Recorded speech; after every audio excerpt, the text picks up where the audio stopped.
Kakinada rural నియోజకవర్గంలో మౌలిక సదుపాయాలు కరువు అయ్యాయని జనసేన టీడీపీ జనసేన ఉమ్మడి అభ్యర్థి పంతం నానాజీ అన్నారు. ప్రస్తుత ఎమ్మెల్యేకు వ్యాపారం తప్ప ప్రజల సమస్యలు పట్టించుకోలేదని మండిపడ్డారు. తాను గెలుపొందితే నియోజకవర్గాన్ని అన్ని విధాల అభివృద్ధి చేస్తానని హామీ ఇచ్చారు. నియోజకవర్గంలోని ప్రజలందరికీ విద్యా వైద్య పరంగా మౌలిక సదుపాయాల విషయంలోనూ ఏర్పాట్లు చేస్తానని చెప్పారు. అధికార వైసీపీ ఆగడాలతో ప్రజలు విసుగెత్తిపోయారని అన్నారు. వచ్చే ఎన్నికల్లో జనసేనను అత్యధిక మెజార్టీతో గెలిపించేందుకు ప్రజలు సిద్ధంగా ఉన్నారని చెప్తున్న కాకినాడ రూరల్ నియోజకవర్గ కూటమి అభ్యర్థి నానాజీతో మా కాకినాడ ప్రతినిధి Naveen Raj face to face. జిల్లాలో అయితే జనసేన 2 స్థానాల్లో పోటీ చేస్తుంది. పిఠాపురం నుంచి అయితే పవన్ కళ్యాణ్ పోటీ చేస్తున్నారు. అలాగే కాకినాడ రూరల్ నుంచి పంతం నానాజీ అయితే పోటీ చేస్తున్నారు. అయితే జనసేన అయితే కనుక ఈ ఎన్నికల్లో సత్తా చూపించేందుకు ఇప్పటికే ప్రచారాన్ని అయితే ముమ్మరం చేసింది. ఎట్టి పరిస్థితుల్లోనూ టీడీపీ, జనసేన, ఇటు బీజేపీ 3 పార్టీల ఉమ్మడి అభ్యర్థిగా అయితే కనుక జనసేన నుంచి కాకినాడ రూరల్ నుంచి పంతం నానాజీ అయితే ప్రచారంలో దూసుకుపోతున్నారు. అసలు ఏ విధంగా జరుగుతుంది, అసలు ప్రజలు ఏ విధంగా మద్దతు ఇస్తారన్నది అడిగి తెలుసుకుందాం. సార్ చెప్పండి, అసలు ఈ కాకినాడ రూరల్లో పరిస్థితి ఎలా ఉంది? అసలు ఈ అధికార పార్టీకి సంబంధించిన ఇప్పటికే కొన్ని విషయాలను కూడా మీరు అడ్డుకున్న పరిస్థితి ఉంది. ఎలా జరుగుతుంది అసలు ప్రచారం? ఈ ఆంధ్ర రాష్ట్రంలోనే పరిపాలన, మౌలిక సదుపాయాలు అన్నది పూర్తిగా మర్చిపోయాడు జగన్మోహన్ రెడ్డి. నేనైతే ఒకటి చెప్తా ఉన్నాను, కాకినాడ రూరల్ విషయానికి వస్తే కన్నబాబు గారు, వారి నాన్నగారు, వారి బాలాజీ గారు, వారి తమ్ముడు గారు, వారు పరిపాలన అన్నది స్వపరిపాలన చేసుకుంటూ ఉన్నారు. ఆ కంపెనీల మీద, అలాగే సైట్ల మీద, చెల్లని పట్టాలు, దొంగ పట్టాలు అమ్మకం మీద, అలాగే నకిలీ విత్తనాల అమ్మకాల మీద, ఇటువంటి వాటి మీద వాళ్ళు చాలా బిజీగా ఉండిపోవడం వల్ల పూర్తిగా కాకినాడ రూరల్ మౌలిక సదుపాయాలు కోల్పోయింది. ఏ ఇంటికి వెళ్ళడానికి రోడ్డు లేదు, ఎవరింటి దగ్గర డ్రైన్ కూడా ఆ వాటర్ ఎక్కడికి వెళ్తుంది చివరి పాయింట్ లేదు.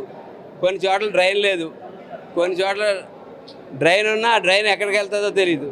దోమల మందు కొట్టేవాళ్ళు లేరు, బ్లీచింగ్ పౌడర్ వచ్చేవాళ్ళు లేరు. ఎండాకాలం కాదు, శీతాకాలం కూడా మంచినీళ్ళు కూడా ఇవ్వలేని ప్రభుత్వం ఈ ప్రభుత్వాన్ని చూసాం. ఒకవేళ మంచినీళ్ళు ఇచ్చినా అవి నలకల నాణ్యత లేని నలకలతో రకరకాల ఫిల్టరేషన్లు అవి జరగకుండా వచ్చినటువంటి నీరు ఇస్తూ ఉన్నారు. ఇటువంటి మౌలిక సదుపాయాలు పూర్తిగా పోయాయి. నేను అదే ప్రామిస్ చేస్తూ ఉన్నాను, మొట్టమొదటిగా మౌలిక సదుపాయాలు సత్వరం కల్పిస్తా. అలాగే విద్య విషయంలో ప్రతి ఒక్క స్కూల్ దగ్గర ప్రతి చోట కూడా శ్రద్ధ తీసుకుంటాను. అత్యధిక ఫీజులు తీసుకుంటున్నటువంటి స్కూళ్ళ మీద కూడా ఒత్తిడి తీసుకొస్తారు. స్థానికంగా ఒత్తిడి తీసుకొచ్చి ఆ ఫీజులు తగ్గించేటట్టు చేస్తాను. అత్యంత అవసరమైనటువంటి వైద్యం ఇవాళ జనరల్ హాస్పిటల్కి వెళ్తే పూటల తిప్పలు పడతా ఉన్నారు. అడ్మిషన్ దగ్గర నుంచి లోపల నుంచి డాక్టర్ అటెండ్ అయింది. అత్యుత్తమైనటువంటి వైద్యం జనరల్ హాస్పిటల్లో ఉంది, కాదంటే నేను అన్నాను.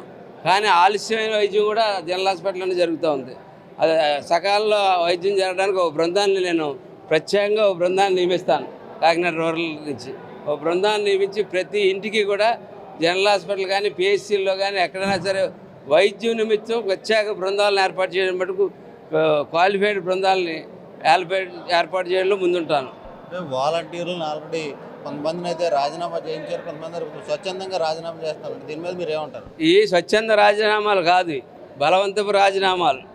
కాకినాడలో రూరల్లో ఈ వాటికి ఎండిఓ లెక్కల ప్రకారం 25% రాజీనామాలు చేశారు. అవన్నీ కూడా బలవంతపు రాజీనామాలు. నిక్షేపంగా చంద్రబాబు నాయుడు గారు 10,000 రూపాయలు ఇస్తాను, అవసరమైతే ఎదరకెళ్ళిన తర్వాత పర్మనెంట్ చేస్తాను అని చెప్పి చంద్రబాబు నాయుడు గారు చెప్తూ ఉంటే, నీకు 15,000 రూపాయలు ఇస్తాను ఈ నెల, నా ఎన్నికల ఏజెంట్ కింద ఉండు, నా ఎన్నికల ప్రచారం చేయి, ఈ ఎండలో వడదెబ్బ తిను, కింద పడిపో, నీ జీవితం నాశనం చేసుకో, రాజకీయాలు పాలైపో అని చెప్పి జగన్మోహన్ రెడ్డి చెప్తా ఉన్నాడు.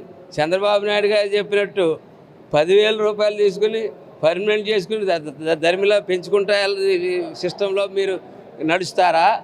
లేకపోతే ఈవేళ తాత్కాలికంగా 10,000 గురించి ఆశించి అది ఎలాగ ఎత్తిసే పార్టీలోకి కార్యకర్త కింద వెళ్తారా అన్నది వాలంటీర్లే తేల్చుకోవాలి.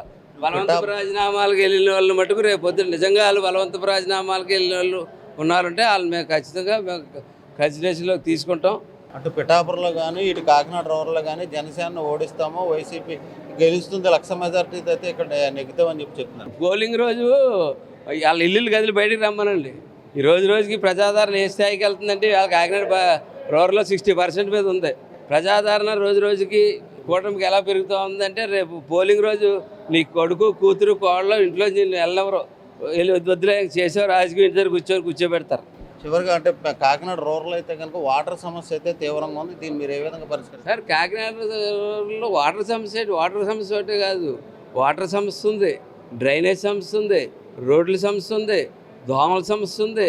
అసలు లార్వా టైంలో చంపవలసిన దోమల్ని లార్వా టైంలో చంపకుండా ఆ మందులని అమ్మేసి దొబ్బుతున్నారు వీళ్ళు. అమ్మేసుకుని వెళ్ళి ఆ దోమలతో మనం కుట్టిస్తున్నారు. హాస్పిటల్కి 35,000 40,000 మన పిల్లలకి దోమలు కుట్టినా మనకు దోమ కుట్టినా కనీసం 30,000 నుంచి 50,000 రూపాయలు అవుతుంది. ఎవరు కట్టుకుంటారు ఈ డబ్బు అంతా? మీరు వ్యాపారాలు చేసుకోవడానికి ఎమ్మెల్యేల కింద నిల్చున్నారా, లేకపోతే ప్రజల గురించి చేయడానికి నిల్చున్నారు? వ్యాపారాలు చేసుకోవచ్చు కదా. అలాంటప్పుడు ఏ రాజకీయ నాయకుడిని ఎవరినో పట్టుకుని ఢిల్లీ వెళ్ళి వ్యాపారాలు చేసుకోవచ్చు కదా. ఇక్కడికి వచ్చి మా దగ్గరికి ఎక్కడి నుంచో వచ్చి మా ప్రజలను ఎందుకు బాధ పెట్టాలని చెప్పి నేను అడుగుతా ఉన్నాను. ఇది కాకినాడ రూరల్కి సంబంధించిన జనసేన అభ్యర్థి పంతో నానాజీ అయితే చెప్తున్నారు. అంటే ఇక్కడ ఎన్నికలకు సంబంధించి కురసాల కన్నబాబు అయితే కనుక కొంచెం ఇష్టారాజ్యంగా అయితే వ్యవహరిస్తున్నారు. అలాగే ఈ జనసేన అధికార పార్టీ అక్రమంగా అన్యాయంగా వ్యవహరిస్తూ ఇక్కడ రాజ్యాంగాన్ని అయితే కనుక కాలు రాసే విధంగా అయితే ప్రవర్తిస్తున్నారు. అలాగే కాకినాడ రూరల్కి సంబంధించి కానీ పిఠాపురంకి సంబంధించి కానీ ఎట్టి పరిస్థితుల్లోనూ జనసేన అయితే విజయం సాధిస్తుంది. అటు పవన్ కళ్యాణ్ గ్యారంటీగా నెగ్గుతారు. అంటే వీళ్ళు మేకపోతు గాంభీర్యం ప్రదర్శిస్తూ ప్రజలను అయితే మభ్యపెట్టేందుకు ప్రయత్నం చేస్తున్నారు. కనీసం కాకినాడ రూరల్లో మౌలిక సదుపాయాలు కూడా లేవు, అవన్నీ కూడా నేను ఏర్పాటు చేస్తానని చెప్తున్న పరిస్థితి. ఇది తాజా పరిస్థితి. కెమెరామెన్ సత్యతో నవీన్, స్వతంత్ర న్యూస్, కాకినాడ నుంచి.